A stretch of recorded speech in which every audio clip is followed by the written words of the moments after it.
With this sad looking little car, which I have to say I happen to own, and which I also have to say I happen to love, I'm going to demonstrate the problem we have with radiant heat from the sun. On a day like today when the sun is shining, the outside air temperature is already quite warm.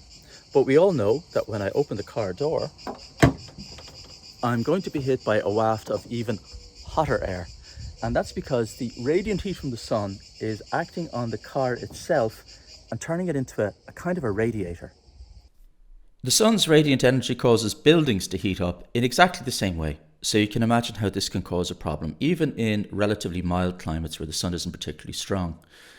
To make the interior of the building more comfortable, the thing to do is to stop this energy from coming into direct contact with the structure. And we do this with a thing we call a Brise Soleil, literally a sunbreak. Now, there's nothing new about this concept. Shutters, overhangs, jalis, mashrabia, and so on. These are all versions of what we call the Brise Soleil. But I think it's fair to say that if the modern movement has given us one thing, it developed the Brise Soleil into something a little bit exciting.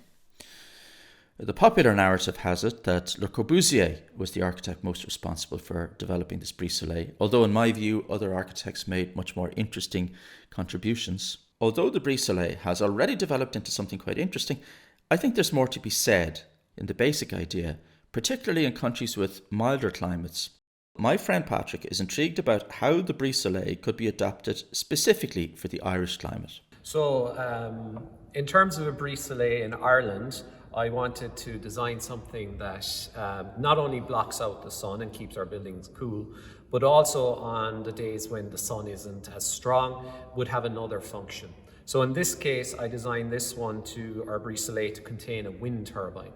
Now, the idea would be that we would have a series of wind turbines. Now, this is just a crude model to demonstrate how it would work. But if you could imagine we had a series of these, we could make them larger, make them the size of full window height, or we could keep them small and have them dotted around our Brise Soleil. So the turbines would actually shield the building from the sun, but on windier days then they could be used to generate electricity. So on my wind turbine here, I have a motor at the top and I also have a motor at the bottom. So we're going to generate electricity from both motors, and I'm just going to switch on our fan and give us a little demonstration, see how it works. So you should be able to see here on our multimeters that we're now generating a voltage from wind power. Now, this is a very, very small amount of voltage being generated, but if we were to scale this up and have better designed turbines, it has the potential to generate enough power to at least power some of the appliances in your home. I think that if we were to develop a Brise Soleil specifically for the Irish climate, we'd end up with architectural responses very different from the ones we see now. As it happened, Patrick had another idea which I thought was intriguing.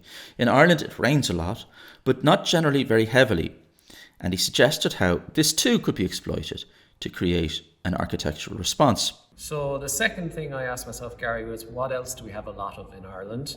And of course, you think of Ireland, you think of rain. So this idea is based on a Brise Soleil that generates electricity using rain.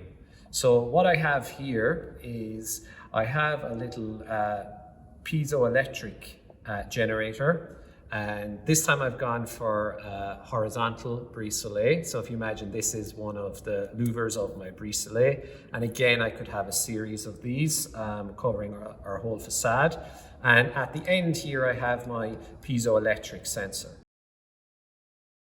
So if I were just to tap on my little louver here, you should be seeing voltages being created there on my meter. But my idea would be for this to generate electricity from the rain. So I'm just going to do a quick little demonstration here. I'm going to drop a few drops of water onto this and see if we generate some electricity.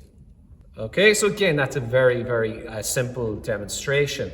Potentially, if this were done correctly, we could maybe generate enough electricity again to help us power some of the appliances within our home.